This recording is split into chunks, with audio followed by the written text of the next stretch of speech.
Nem emlékszem rá, hogy kommentben valaha is kérdezték volna, de személyesen annál többen, hogy miért videózok. Egyáltalán honnan jött az ötlet. Azt viszont visszahallottam, hogy biztosan exhibicionista vagyok, feltűnési viszketegség, nyugdíjkiegészítés, meg ilyesmi.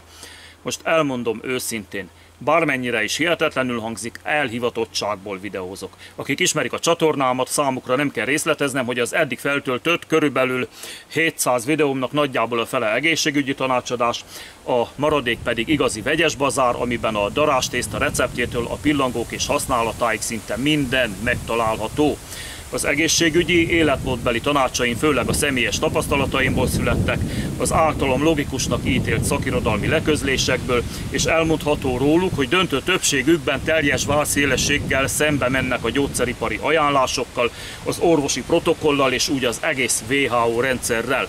Voltak is ebből problémáim, mint videó eltávolítása, a rendszer által bevételek letiltása, kisebb figyelmeztetések a közösségi irányelvekre hivatkozva, de ez ezzel jár. Ezzel számolni kell, ha valaki ilyesmivel foglalatoskodik. Felső végzettségű egészségügyi dolgozóktól is kaptam az elején néhány fenyegetést, hogy feljelentenek bizonyos videók miatt, mert életveszélyes, amit csinálok, de ahogy kezdtek felszaporodni a hálálkodó kommentek, a fenyegetések eltűntek. Néhány videót is, amiben belefutottak, ismerőseim átküldtek, amelyekben arról beszélnek valakik, hogy mennyi ostobaságot hordok össze, amikor a saját módszereimet híresztelem. Például az Ázsiába szakadt Doki is, aki szintén youtuber, valamilyen Zsolt, hasonlóan beszélt rólam valamelyik videójában a koleszterin kapcsán. Amikor meg egy kommentbeszélgetés alatt említettem neki körülbelül másfél éve a napi kalóriabevitelemet, a kajámat, azonnal lereagálta a közismert angol RIP rövidítéssel, ami annyit jelent, hogy nyugodjék békében. Vagyis szerinte is, meg sokak szerint is már rég el kellett volna sorvadnom az életvitelem eredményeként, de mindenképpen nagyon betegesen kéne kinéznem. Azt is írta valaki még a 40-es éveimben, hogy a YouTube legalja vagyok, egy elhízott ex-katona, aki amellett, hogy baromságokat beszél, kinéz vagy 60-nak. Pedig akkor még csak legfeljebb 45 éves lehettem. Ilyen a közösségi oldalakon való szereplés. Kap az ember ezt is, azt is. Nem számít. Legalábbis nekem nem, hiszen ha valakinek baja van velem, az az ő baja, nem az enyém. Az elhivatottság pedig valós, még ha röhelyesen is hangzik. Vagy elhiszitek, vagy nem.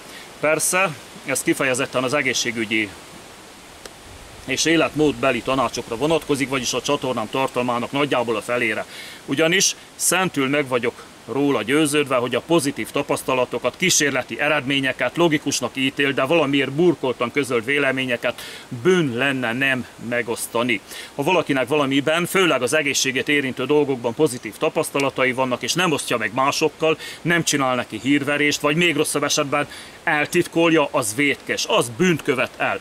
Én mindenképpen így gondolom. A régi időkben is mániákus módon híreszteltem, hirdettem a tapasztalataimat és az elméleteimet, de akkor még a közösségi oldalak hiányában inkább csak kocsmában, munkahelyen és bármilyen összejövetelen, amikor csak társaságban voltam, amint hallgatóságra találtam.